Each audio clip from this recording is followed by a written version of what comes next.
अस्सलाम वालेकुम। जो लोग मेरी वीडियो देख रहे हैं आपका बहुत शुक्रिया। ख़वातीन का जो ख़ास तौर पे हाउस वाइफ्स हैं, कितना सारा टाइम एक दिन का किचन में गुजर जाता है। सुबह के नाश्ते से लेके रात को किचन साफ़ करने के टाइम तक बहुत सारे काम किचन में करने वाले होते हैं। खाना बनाना, आटा गूंदना, चीज़ें बॉईल करके रखनी, बर्तन धोने, किचन की चीज़ों को सेट करके रखना, साफ़ रखना किचन को। बहुत सारे काम साथ साथ चल रहे होते हैं। तो मैं भी चने बॉईल करके रख रही थी रमज़ान के लिए। 1 किलो चने थे जिनको मैंने रात को भिगो के रख लिया था। और कुकर को बंद करने से पहले मैं इस तरह से इतनी देर गर्म करती हूँ चनों के पानी को, ताकि ये झाग जो है ये ऊपर आ जाए, तो फिर इसको चम्मच से उतार लिया जाए। इसकी वजह से चने का जायकों में बहुत फ़र्क पड़ जाता है। और वैसे भी सुनने में यही आता है कि इसको उतार देना चाहिए, ये अच्छा नहीं होता। जब इसको उतार लेना तो उसके बाद इसमें 1 चम्मच नमक डाल के कुकर को बंद कर दिया। बलाई चढ़ाई हुई थी साथ में चूल्हे पे देसी घी बनाने के लिए। अच्छा, मैं प्रेफर करती हूँ कि अगर सिर्फ देसी घी बनाना है तो फिर मैं डायरेक्ट बलाई को जो जमा की हुई होती है 15-20 दिन की, उसको नॉन स्टिक पैन में डाल के गर्म कर लेती हूँ। उसको मैं जाग लगा के मक्खन नहीं निकालती। या अगर मक्खन बनाना हो तो फिर अलग से, एक तो फिर मैं उस वाली बलाई को फ्रीज़ रखती हूँ ताकि उसमें से स्मेल ना आए, क्योंकि फ्रिज में आजकल गर्मी हो गई है, बड़ी जल्दी मक्खन में से स्मेल आने लगती है। या बलाई जो जमा की हुई होती है उसमें से भी स्मेल आने लगती है।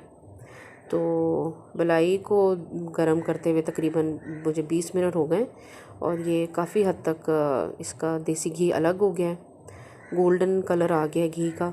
अब मैं इसको 1.5-2 मिनट और पकाऊंगी और फिर इसको छान लूँगी मैं। आजकल ये रिसर्च बड़ी आम हो गई है कि जो देसी चीज़ें हैं, देसी घी, देसी मक्खन, ये वेट नहीं बढ़ाती। और बल्कि कोई वेट कम करना चाह रहा है तो कीटो डाइट जो आजकल बड़ी चली हुई है, उसमें देसी घी और देसी मक्खन का इस्तेमाल आराम से किया जाता है। बल्कि आम तौर पे अब डॉक्टर्स कह रहे हैं कि आप अपने दादा नाना की खुराक पे चले जाएं, आपका वेट नहीं बढ़ेगा। वेट बढ़ने की बेसिकली 2 ही वजूहात होती हैं। एक, या तो हम अपनी ज़रूरत से ज़्यादा खा रहे होते हैं, या हम जो खा रहे हैं उसको कंज्यूम नहीं कर रहे, उतनी हमारी मुशक्क़त नहीं है, तो वो फिर जो हम खा रहे हैं वो फिर चर्बी की शक्ल में जमा होने लगता है। फिर वज़न कम करना बहुत मुश्किल कामों में से एक काम है। डाइटिंग करना या एक ख़ास किस्म का डाइट प्लान फॉलो करना अमूमन मैंने देखा है कि बहुत मुश्किल हो जाता है। 2-4 दिन, 8 दिन, 10 दिन तो कर लेना आसान होता है, लेकिन उसके बाद फिर हिम्मत जवाब दे देती है, इरादा टूट जाता है। तो मुझे लगता है कि वेट लूज़ करना हो तो कोई ऐसा तरीका अपनाया जाए जिसको बंदा तसलसल में रख सके, आसान हो जिसको करना। इसलिए मुझे लगता है कि सबसे आसान चीज़ यही है कि अपनी डाइट को थोड़ा सा कम कर लिया जाए। कम ऐसे कर लें कि आप ये ना करें कि 1 रोटी से आधी रोटी पे आ जाएं, या 1 प्लेट चावल से आधी प्लेट चावल पे आ जाएं। आप ये करें कि अपने पेड़े को छोटा कर लें। जिस पेड़े से आप रोटी बना रहे हैं उसमें से थोड़ा सा पेड़ा निकाल लें। उसकी जब रोटी बनाएंगे तो रोटी तो आपको पूरी एक नज़र आ रही है, तो कम से कम आपको मेंटली ये तसल्ली रहेगी कि आप पूरी ही रोटी खा रहे हैं। तो थोड़ा बहुत जो 2-4 दिन की कोशिश है कि आपने कम खाया है, वो फिर आपको आदत हो जाती है, स्टमक को भी आदत हो जाती है, हमारा मैदा भी आदी हो जाता है कम खाने का। तो फिर जब हम ज़्यादा खाते हैं तो फिर हमें तंगी महसूस होती है, हम कंफर्टेबल फील नहीं कर रहे होते।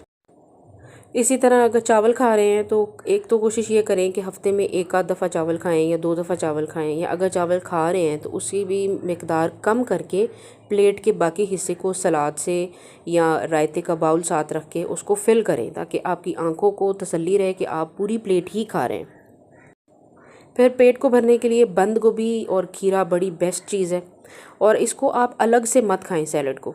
इसको आप अपनी प्लेट में रखें और एक नवाला लेने के बाद, रोटी का नवाला लेने के बाद खीरा खाएं और बंद गोभी खाएं, ताकि साथ साथ आपका पेट भरता रहे। और देसी घी में पराठा बनाएं। जब भी पराठा अपने लिए बना रहे हैं तो देसी घी में बनाएं। और खाना भी अगर कोशिश करें, अंडा बना रहे हैं अपने लिए तो देसी घी में बनाएं। कीटो डाइट को अगर आप पढ़ें तो उसमें लिखा हुआ है कि अगर आप चाय पी रहे हैं तो आप उसमें मलाई डालें, दूध नहीं डालें, कहवा बनाएं और उसमें मलाई डालें। यही हमारी नानी दादियाँ यही करती थी, बल्कि मेरी तो अम्मी भी यही करती थी। और हम लोग देखते थे कि ये किस किस्म की चाय है, इसका जायका कैसा हो। लेकिन जब ख़ुद पी के देखा है तो पता चला है कि उसका जायका बहुत बेस्ट होता है। और अब तहकीक ये आ गई है कि जी वो बुलेट प्रूफ चाय है, ये वो बुलेट प्रूफ कॉफ़ी है, यानी वो आपका फ़ैट पिघलाएगी, वो आपकी चर्बी को कम करेगी। वीकेंड था तो मैंने घर में केक बनाया था, छोटा सा क्रीम फ्रूट केक। कोशिश करनी होती है कि मीठा भी महीने हफ्ते में 1-2 दफ़ा ही बनाया जाए या खाया जाए। और फिर पुलाव हमारे यहाँ ज़रूर बनता है वीकेंड पे। बीफ़ पुलाव हमारे घर बड़े शौक़ से खाया जाता है, तो मैंने तकरीबन आधा किलो 3 पाव बीफ़ लिया है और उसमें धनिया डाला है साबुत, सौंफ डाली है। सौंफ की वजह से यखनी का टेस्ट बहुत अच्छा बनता है, तो फिर चावल भी अच्छे बनते हैं। और साथ में नमक डाला है 1 टीस्पून। ये सारी चीज़ें डाल के इसको उबाल लेना है और पानी इतना डालना है कि यखनी के लिए पानी 2 ढाई 3 गिलास बच जाए। दालचीनी के टुकड़े हैं 2 से 3 मैंने डाले हैं, इसका जायका भी बहुत अच्छा होता है। अच्छा, यखनी बनाते हुए ये सारी चीज़ें डाल ली जाएँ तो यखनी का टेस्ट बहुत अच्छा आता है। दूसरी आसानी ये हो जाती है कि यखनी को छान लिया जाता है तो फिर ये चीज़ें चावलों में नहीं जाती, तो फिर वो जो मुंह में आते हैं चावल और फिर साथ में ये चीज़ें अलग से निकालनी पड़ती हैं, तो फिर वो बड़ा अच्छा नहीं लगता। मैंने काली मिर्चें डाली हैं 15 से 20 दाने और लौंग डाले हैं 8 से 10 दाने। और बड़ी इलायची नहीं थी मेरे पास तो वो मैंने नहीं डाली, वरना वो भी 3-4 डालनी थी बीच में। अब इसको कुकर को बंद कर दिया है। मैं तकरीबन 15 से 18 मिनट प्रेशर लगाती हूँ गोश्त को।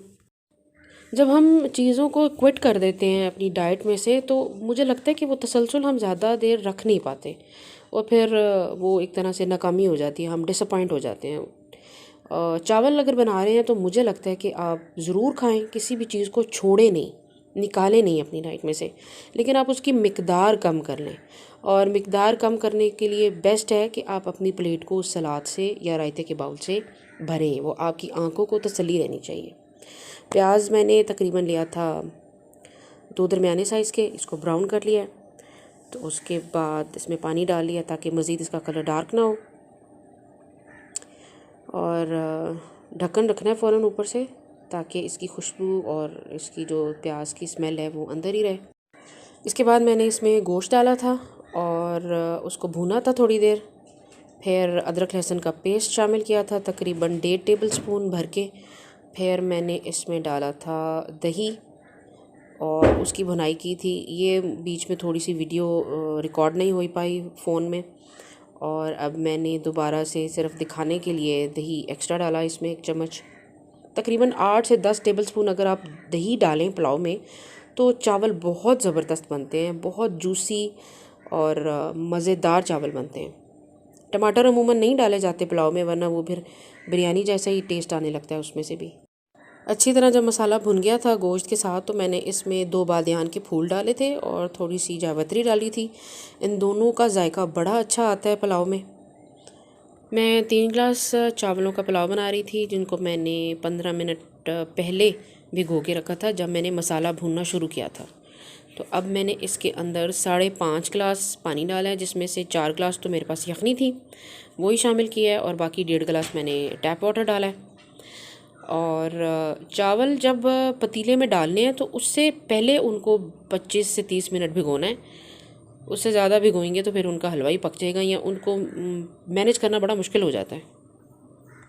अच्छा, ये देखिए, ये मसाला है सारा जो कुकर के अंदर रह गया है। मैंने बाकी चीज़ें छान के डाल ली थी क्योंकि मेरे घर वालों को अच्छा नहीं लगता बीच में लौंग, काली मिर्चें, दालचीनी जब वो मुंह में आती है तो फिर मज़ा ख़राब होता है। जब पानी में उबाल आ जाएगा तो फिर चावलों को छान के यखनी में डाल देना है और एक दफ़ा मिक्स करना है और फिर दोबारा इसमें चम्मच नहीं हिलाना। ये वही तरीके हैं जो हम अपनी नानी और दादियों से, अपनी माँओं से सुनते आए हैं। अगर चावल को खड़ा खड़ा रखना है, जोड़ा जोड़ा ना बने तो इन चीज़ों का ख्याल रखना है। बार बार बीच में चम्मच ना हिलाएं। जब चावल दम पे आ जाएं तब तो ख़ास तौर पे अगर हिलाना पड़ भी जाए तो पतीले को हिला लें, चम्मच ना चलाएं बीच में।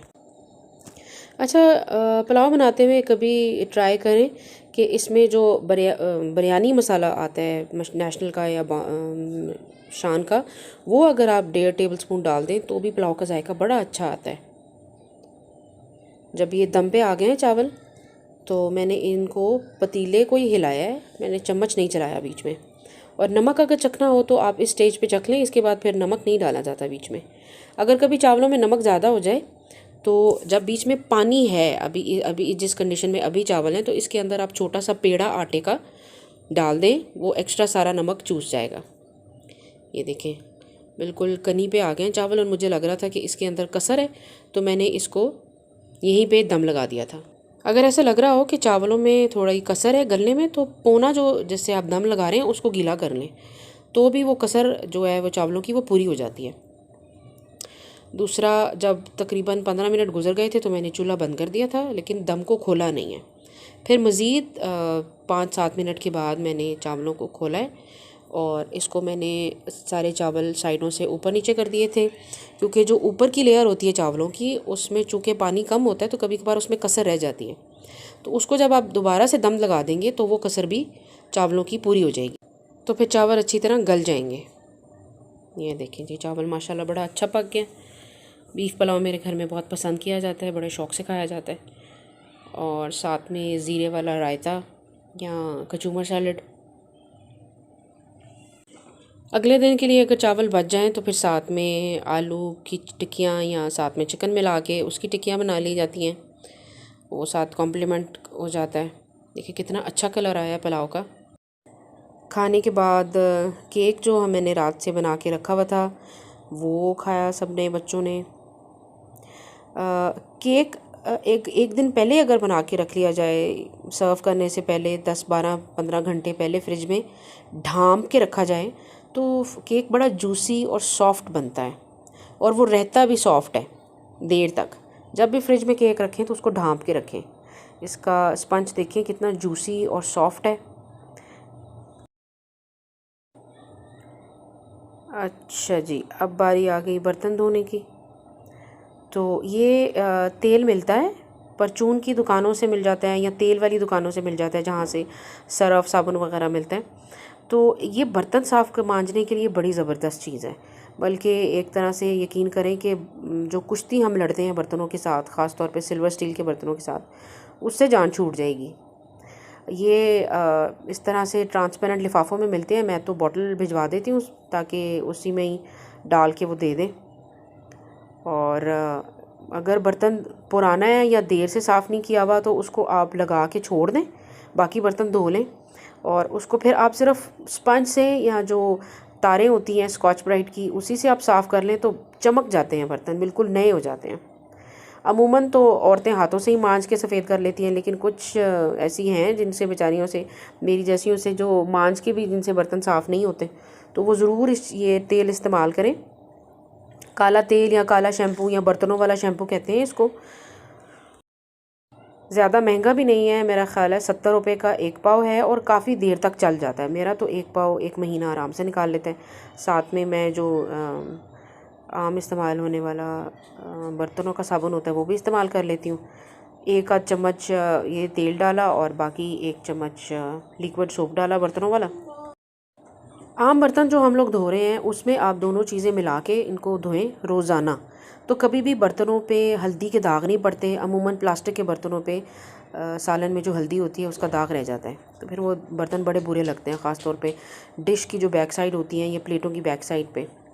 तो एक तो आप ये वाला तेल इस्तेमाल करें, दूसरा प्लेटों को हमेशा स्कॉच ब्राइट से धोएं, जो तारें होती हैं तो कभी भी वो फिर दाग रहते नहीं हैं पक्के। आप ये चाय वाली पतीली देखें, इसमें अच्छा ख़ासा फ़र्क पड़ गया है, कितनी चमक गई है ये। और मैंने कोई इसके साथ कुश्ती नहीं लड़ी, कोई मांजा नहीं है मैंने इसको ज़ोर ज़ोर से। ये केक बनाने वाला सांचा है, ये भी चूँकि बार बार इस्तेमाल होता है, और ये सिल्वर स्टील के जो बर्तन होते हैं ये बड़ी जल्दी काले होने लगते हैं। सिंक को भी इसी से धो लिया करें, ये बड़ी ज़बरदस्त चीज़ है। मैंने शुरू में सिंक पे तेज़ाब डाल दिया था, तो उसकी वजह से इसके ये दाग बड़े पक्के हो गए। मैं आपको कुकर पे ये इस्तेमाल करके दिखाती हूँ। ये कुकर मैं तकरीबन 4-5 दफ़ा इसमें हांडी बना चुकी हूँ, और इसको मैंने ये तेल लगा के नहीं धोया। और मैं अब इसके साथ इसको साफ़ करूँगी तो आप देखिएगा ये किस तरह से चमक जाएगा। हल्का सा मैंने इसको तकरीबन 1 चाय का चमचा डाला है और मैं सारी तरफ अच्छी तरह इसको लगा दूँगी। बर्तन अगर आप धो रहे हैं तो आप पतीलियों को पहले पानी से एक दफ़ा साफ़ करके, यानी कोई अंदर खुराक लगी हुई है तो वो उतर जाए, और उसके बाद आप ये तेल लगा के उनको साइड पे रख दें। जितनी देर में आप बर्तन धोएंगे उतनी देर में ये तेल अपना काम कर देगा। फिर जब आप उसको साफ़ करेंगे तो आप ख़ुद हैरान रह जाएंगे। बर्तनों को साफ़ करना, ख़ास तौर पे पतीलियों को, ये भी बड़ा तरद्दुद होता है, और वो जो पतीलियाँ साफ़ नहीं होती वो अच्छी नहीं लगती, जो चमक नहीं रही होती। मुझे तो कम से कम नहीं अच्छा लगता। मेरा दिल चाहता है कि जो भी पतीलियाँ हैं घर में वो साफ़ सुथरी हों, चमकदार हों, क्योंकि मैंने अपनी अम्मी के घर में भी, अपनी सास के घर में भी यही देखा है, चमकते हुए बर्तन हैं। कुछ लोगों को शायद ये बात अजीब लगती होगी कि बर्तन चमकाना कौन सी बड़ी रॉकेट साइंस है, या अगर वो नहीं चमकेंगे तो क्या फ़र्क पड़ेगा। लेकिन सबके दिमाग तो एक जैसे हैं, लेकिन सोच अपनी अपनी है। मुझे अच्छा लगता है कि पतीलियाँ जो भी हैं, कटोरे हैं सिल्वर स्टील के, वो साफ़ सुथरे चमक रहे हों, क्योंकि ये धात ऐसी है कि ये इस्तेमाल के साथ साथ हल्की हल्की इनकी शाइन कम हो जाती है, डल हो जाते हैं बर्तन। इस तरह से हाथ के साथ इसको या स्कॉच ब्राइट के साथ अच्छी तरह फैला दें चारों तरफ। और ये बार बार वीडियो मेरी ब्लर हो रही है क्योंकि वो बहुत करीब है बर्तनों के। अब मैंने इसको लगा के छोड़ दिया, और मैंने तकरीबन 5-7 मिनट के बाद इसको हल्का सा स्कॉच ब्राइट के साथ मांजा है। मैंने कोई इसके साथ ज़ोर नहीं लगाया। ये जो इसके ऊपर पेच होते लगे हुए होते हैं, ये जो रिंग्स बने हुए होते हैं, इनके अंदर अमूमन मैल फंस जाती है। जो चीज़ें जब उबलती हैं, पानी उबलता है तो वो नमक मिर्च यहाँ रुक जाती है आके, तो उसी से फिर ये काला होने लगती हैं बर्तन। या चूल्हों की जो गैस होती है वो भी बर्तनों को काला कर देती है।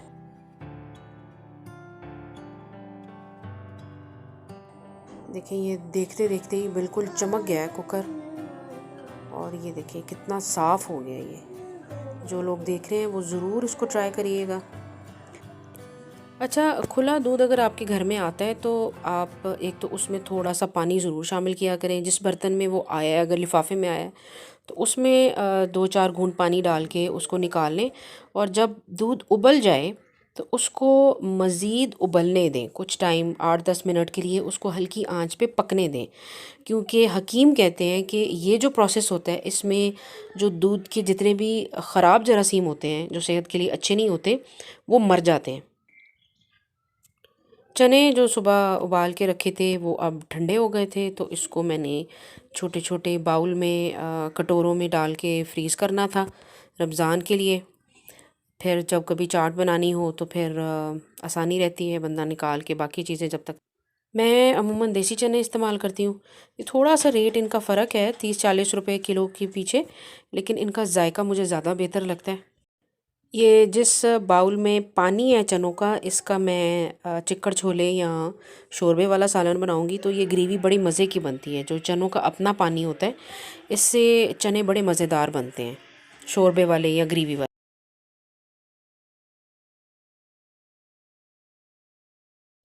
आप भी ख्याल रखें अपनी फैमिली का, अपने बच्चों का, अपने पड़ोसियों का, अपने फ्रेंड्स का। और वीडियो पसंद आए तो लाइक ज़रूर कीजिएगा, और चैनल को सब्सक्राइब भी कीजिएगा। बहुत शुक्रिया। अल्लाह हाफ़िज़।